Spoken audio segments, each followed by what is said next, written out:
امروز قرار با هم دیگه از این کاسه های مزه خوری بسازیم. البته که من به عنوان مزه‌خوری استفاده نکردم و به عنوان جای لاکام استفاده کردم. اگه علاقه داری حتما ویدیو رو تا آخر نگاه کن. سلام، من بهنازم. قرار توی 10 جلسه 10 تا از تکنیک‌های مهم سفالگری با دست رو توی خونه یاد بگیریم. این جلسه پنجم میشه و قرار تکنیک کویل رو با هم کار کنیم. کویل همون تکنیک فتیله‌ای هست که الان توضیحاتش رو بهتون میدم.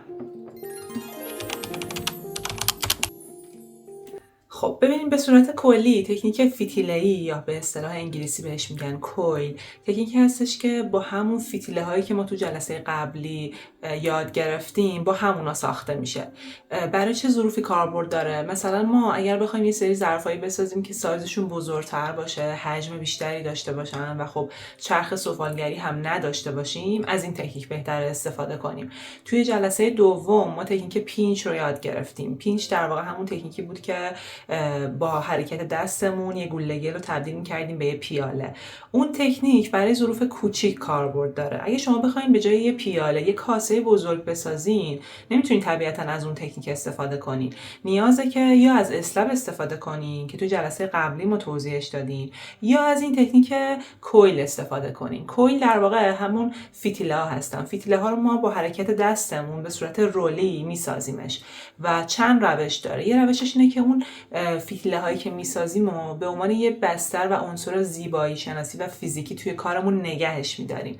مثلا این کار نگاه کنین. توی این کار شما اون بافتای راه و رولا رو دارین میبینین. ما اونو نگهش داشتیم و از اون در واقع طبقه قرار دادن طبقه این رولا روی هم دیگه یه ظرفی رو به صورت خلاقانه ساختیم. این یه روش استفاده از کویل. اما یه روش دیگه‌اش اینه که شما کویلایی که روی هم میچینین رو با هم دیگه فیدشون میکنین و تبدیل میشن به دیواره در واقع کاسه شما. یعنی این کاسه رو شما بخواید بسازین، این دیوارش رو باید با استفاده از کویل بیارین تا بالا، که حالا امروز قراره اینو با هم کار کنیم و بریم شروع کنیم که از چه متریالی باید استفاده کنیم. برای شروع به پارچتون، ابرتون، ابزارتون و گل یا خمیر مجسمتون نیاز دارین. من از گل قرمز تو این جلسه استفاده میکنم چون ظرفی که میخوام بسازم مصرفی نمیخوام باشه و میخوام تزیینی استفادهش کنم. برای ساخت این ظرف همونطور که میبینین ما باید اول لایه زیریشو به صورت اسلب کار کنیم، بعد کویلا رو اضافه کنیم که همون فتیله ها هستن. این کاسه کوچیکم با تکنیک پینچ بعداً بهش اضافه میکنیم. توی مرحله اول باید خمیرتون یا گلتون رو ورز بدین تا بافتش یک دست بشه و این کار رو حدوداً 10 دقیقه انجام بدین. بعد بیاین با وردنه سطح خمیر رو پهن میکنین برای اینکه بدنه و در واقع سطح زیری یک پیالتون رو شما اولیه‌شو بسازین. این لایه‌ای که با وردنه پهن میکنین بهتره که قطرش حدوداً نیم سانت باشه. بعد با یه دونه قالب این شکلی میتونین برش بدین به صورت یه دایره و این کف کاسه ماه. بعد تو مرحله بعدی باید بیاین فتیله ها رو به صورت رولی با این روشی که میبینین بسازین. حدوداً 4-5 تا فتیله ما نیاز داریم که اینا روی همدیگه قرار بگیرن و دیواره کاسه رو بسازن. با این روش که میبینین با فشار دستتون از بالا تا پایین بهتر روی میز قرار بدین و با حرکت دستتون اینو به حالت رولی درش بیارین. اگه بتونین تمیز این کار رو انجام بدین و رولی که ایجاد میکنین، فتیله که ایجاد میکنین سر تا تهش یک سایز باشه خیلی بهتره. بعد خراش میدین و 2 تا سطح رو باید خراش بدین برای اتصال، مثل همیشه که این کارو میکنیم. آب بزنین یا چسب گل بزنین و لایه اولیه فتیلمون رو به این صورت وصل میکنیم به سطح پایین کارمون. تو این مرحله اول اتصال ما ایجاد میشه و باید برای اینکه اتصالمون بهتر صورت بگیره با این ابزارمون این فتیله که گذاشتیم رو به سطح پایینیش در واقع فید کنیم و به این صورت اتصال رو بهتر ایجاد کنیم، یعنی محو میکنیم داخلش. هم سطح داخلیشو باید این کارو بکنیم، هم قسمت بیرونیشو. یعنی ما این فتیله که ساختیم رو برای اینکه کاملا تمیز در بیاد باید روی لایه‌های مختلف به این صورت به همدیگه اتصالشون کنیم و فیدشون کنیم. این کار رو برای 4 تا فتیله بعدی به همین روش دقیقاً انجام میدین. یعنی هر دفعه دوباره یک لایه خراش میدین، چسب گل میزنین، فتیله بعدی رو میذارین، دوباره با ابزار فیدش میکنین و دوباره لایه بعدی.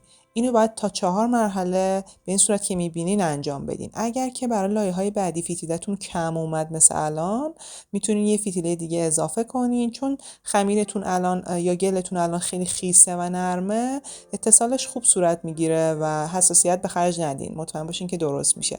میتونین به این صورت دوباره فیدش کنین و اگه کم آوردین اینجوری بهش وصل کنین. و من لایه 4 یعنی فتیله 4 رو هم بعد از اون وصلش کردم و همونطور که می‌بینین اینجا هم دوباره یه تیکه گل و فتیله کم آوردم و یه فتیله دیگه بهش اضافه کردم.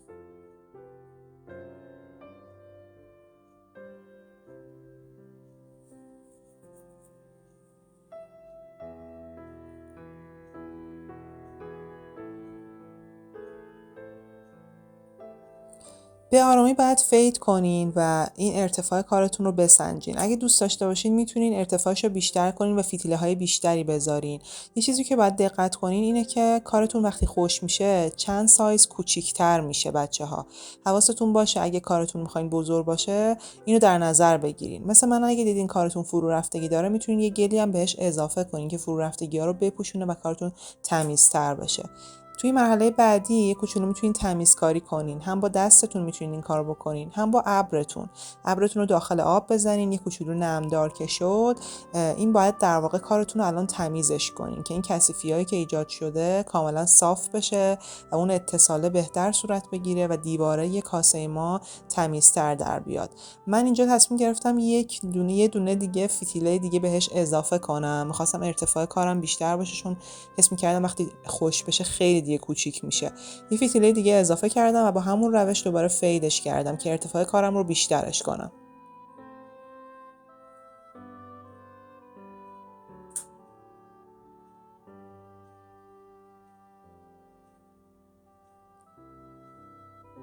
بعد از اینکه کارتون تموم شد میتونیم بیاین سراغ اون کاسه کوچیک‌ترمون. کاسه کوچیک‌تر با تکنیک پینچ انجام میدم. پینچ رو توی جلسه دوم ما کار کردیم.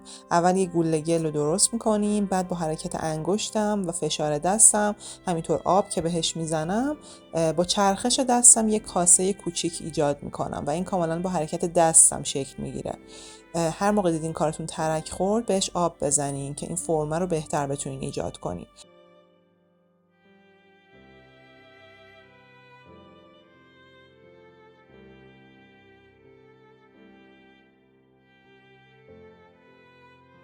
اینجا متاسفانه از قسمت اتصالش یادم رفت براتون فیلم بگیرم، دستم خورده بود و مجبور شدم یه بار دیگه براتون مجدد اتصالش رو نشون بدم. اینجا رو شما برش میدین به اندازه اون کاسه کوچیک‌تر و بعد این کاسه کوچیک‌تر رو داخل اون قسمتی که برش دادین قرار میدین. یه فتیله دیگه من دوباره برای اتصال بهترش به این کاسه و اون کاسه اصلی وصل کردم اگه دقت کرده باشین و الان دارم اون فتیله رو فید میکنم. این دقیقاً کاریه که برای همه اتصالا ما باید انجام بدیم. مثل جلسات قبلی که همه اتصالا رو انجام دادیم، اینم دقیقاً به همون صورته. شما با این فتیله کارتون رو در واقع اتصالش رو محکم تر میکنین. همونطور که میبینین یه دونه دیگه هم داخلش قرار دادم و قسمت داخلیش رو هم به این صورت فید میکنم و این اتصال بهتر صورت میگیره. یه لایه دیگه با چسب گل و قلم مو کارمو تمیز میکنم و الان دیگه با ابر تمیزکاریاشو انجام میدم. یه جاییه که دوباره باید به گلتون فرصت بدین تا به مرحله چرمینه برسه. 1 ساعت 2 ساعت دیگه برمیگردیم تا مرحله چرمینه برسه و تمیزکاری‌های نهایی رو انجام بدیم که دیگه بره برای خوش شدن. مرحله چرمینه مرحله مورد علاقه منه. چرمینه به اصطلاح به گل یا خمیر گفته میشه که در مرحله خشک شدن قرار گرفته ولی کامل هنوز خشک نشده و بافتش هم طور که میبینین شبیه شکلاتی میمونه که شما با خراش دادن اونو میتراشین و توی مرحله میتونید تمیزکاری های نهایی رو انجام بدین. اگه میخواین سطح لبه کارتون تمیز و صافتر باشه حتما توی مرحله باید انجام بدین. من به آرومی تو مرحله چرمینه کارمو برعکس میکنم، چون حواستون باید به زیر کارتون هم باشه و این کثیف‌کاریاشو باید با ابرتون و همینطور ابزارتون تمیز کنین تا سطحش کاملا صاف باشه و یه وقت اینجوری خشک نشه که بعداً دردسر بشه براتون.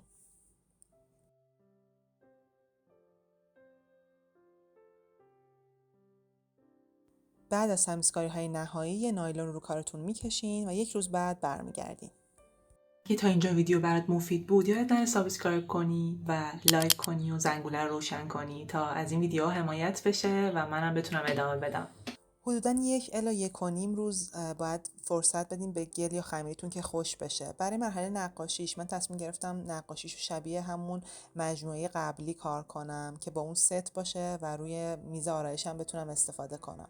بنابراین اومدم از سبز شماره 37 اکریلیک سوداکو و سفید وستا و همینطور یک کوچولو زرد این سبز پاستلی رو ساختم. بعد توت فرنگی ها رو اضافه کردم و دیتیلش رو نقاشی کردم و بعد از فاصله 30 سانتی متری اسپری وارنیش یا کیلر بهش زدم. این شد نتیجه کار که شما میتونین برای میز آرایشتون یا هر استفاده دیگه که دارین استفاده کنین. حواستون باشه این کارا مصرفی نیست، یعنی نمیتونین مواد خوراکی داخلش بریزین. اگه بخواین خوراکی باشه باید حتما داخل کوره بره. من با این 2 تا کار قبلی ستش کردم. اگه دوست داشتی آموزش این 2 تا قطعه رو هم ببینی توی جلسه دوم هست که لینکشو بالا برات میذارم. مرسی که تا اینجا ویدیو رو تماشا کردی. امیدوارم برات مفید باشه و کلی ازش لذت ببری.